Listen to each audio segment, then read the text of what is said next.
Now, for police informer Peter Ngugi, who's facing murder charges of the late lawyer Willy Kimani, his client Josephat Mwendwa, and a taxi driver Joseph Muiruri, the court's dock was a platform to reveal a dossier kept for 5 years. Ngugi gave a blow-by-blow account on what transpired on the night the trio were killed, lifting the lead on extrajudicial killings run by police officers. Our senior reporter Duncan Khaemba reconstructs the deadly events as revealed before Lady Justice Jessie Lessit. Mimi hiyo kitu nimesema leo mbele ya Mungu, hakuna mahali nimepiga kona. Nimesema ile kitu ukweli, kitu ukweli.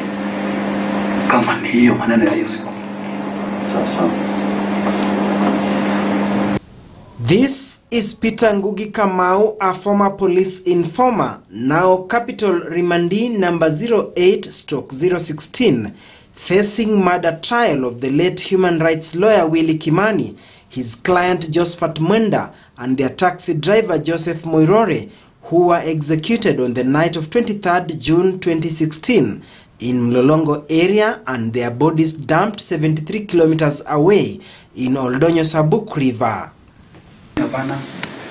As he continues with his murder trial alongside 4 others, police officers Frederick Leliman, Leonard Mwangi, Stephen Cherubet, and Sylvia Wanjiru, Ngugi has elected to turn tables against the police he was working in cahoots with by spilling the beans as he attempts to wiggle himself from the murder web he finds himself entangled in.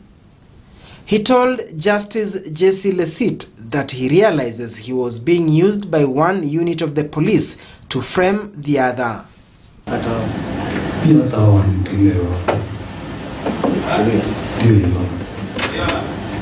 Na ukifikiria walikuwa nakutumia kufanya nini?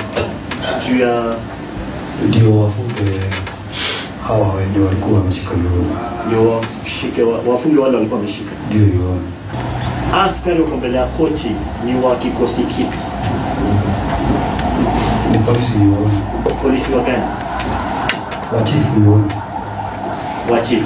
Ndio. Hao ni wale wanaitwa AP. Ndio. Akina Kamau walikuwa wa kikosi. Kamau, Mwaniki, Waweru. Hapana yao. Hawako wa kikosi. Hapana yao. Walikuwa polisi wa aina gani? Polisi wenyewe. Polisi wa kawaida. Ndio. When he took to the stand on 16th December, Ngugi narrated he was a police informer since 2009 until 2016, when he was placed at the scene of crime and subsequently arrested and charged. The informer told the court that on the fateful day the 3 were killed, he had planned to go to Gikomba market to buy second-hand clothes for his shop in Kawangware Waithaka area, when he was called by a police officer by the name Wilson Kamau, asking him they meet urgently at Mlolongo police station. The suspect told the court that when he was given his next assignment, he didn't know the person he was instructed to track, but the officer told him somebody would tip him on how the persons would be dressed while at the Mavoko law courts. And when the late human rights lawyer Willy Kimani and his client Josephat Mwendwa left the courtroom, Ngugi, the police informer, says he had his eyes on them and informed Wilson Kamau the moment they left the court precincts. The prosecution told the court that after Ngugi tipped the police on the victim's last movements on earth, the accused police officers blocked their way and arrested the 3. Ngugi said he saw the taxi which the 3 were using left on the road and was ordered by an officer called Kamenju to drive it to Limuru. Mimi waona ile kitu ningekuomba tu ni moja. Ukinisaidia usukume orasena kidogo, ataniletea hiyo simu, na hiyo simu yako hii mambo nasema ya hii namba na hii ita sababu hata niko na pin hata saa hii, niko na pin za line zangu hata saa hii, na line zangu ni zile kubwa, si uto tudogo, na yuaona hiyo kitu naongea itakuonyesha ukweli nilikuwa naongea na huyu saa hii na hii, kama vile nimesema yuona, na majina yao nimeisifu hapo hata wa leo. Sasa Mwangi. That evening, Ngugi says the same Kamau called him to Mlolongo again to collect his dues for the job he had done earlier in the day, which he received 3,000 shillings, and he joined other officers for dinner and a couple of drinks. But around 9 p.m., they all moved to a field where they found some vehicles parked, and about 10 p.m., he was told to drive one of the vehicles to Thika, and they ended up at Oldonyo Sabuk River. Kwa hivyo hii ni mahali polisi walikuwa shatangulia mbele yako? Ama mtu alikuwa anatangulia kaeka hizo vitu? Tulikuwa gari 3 yaona. Kuna super moja ya white ndio ilikuwa inatangulia, sisi inaweka alafu sisi tunakuja na double cabin ile. After dumping the bodies in the river, they drove back to Mlolongo and all engaged in a drinking spree until dawn. Days later, Ngugi was arrested and allegedly confessed to have been part of the team that executed the 3, but he has since disowned that statement and he had to ask for another lawyer to represent him. Kabla nisomewe na jaji hiyo mashtaka, wakili nilikuwa na wakili anaitwa Kinyoni, aliomba tukae kidogo pale nje ndio turudi.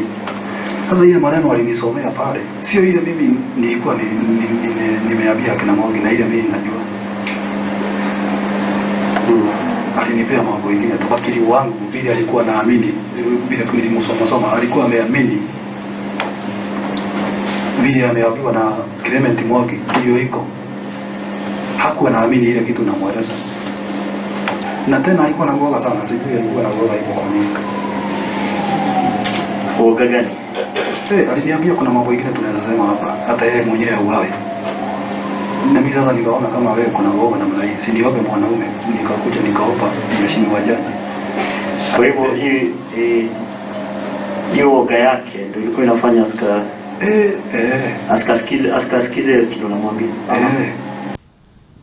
The suspect, who has opted to quote-unquote set the record straight, told the court that investigators enticed him with a mouth-watering deal if he would testify against the 4 accused administration police officers. Nilikuwa nikombolewe nyumba yoona. Na niwe nikipata 30,000 kwa mwezi. Na pia wanihamishie kazi ya mke wangu Kawagore. Mpaka mahali nitakuwa nikiishi.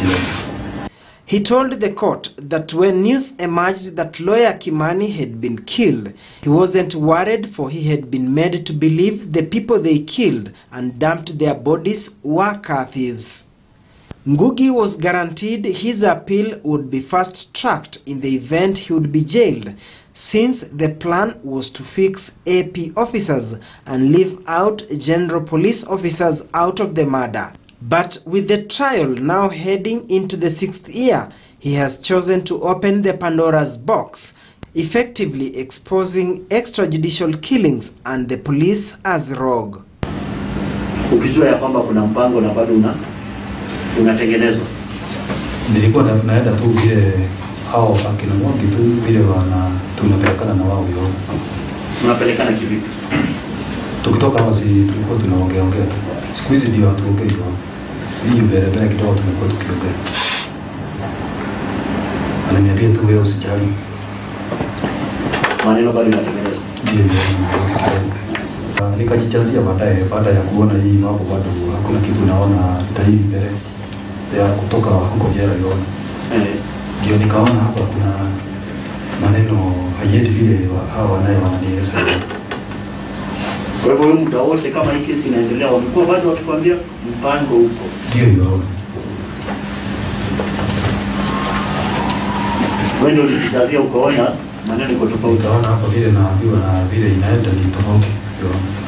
He also mentioned 3 officers who were not in court but linked them to the murder: Charles Waweru, a Mr. Mwaneki, and a third one only referred to as Waingo. The murder trial, which began in 2016, presided by Lady Justice Jessie Lessit, who is now a judge of the Court of Appeal, continues, but she's still the one hearing the case.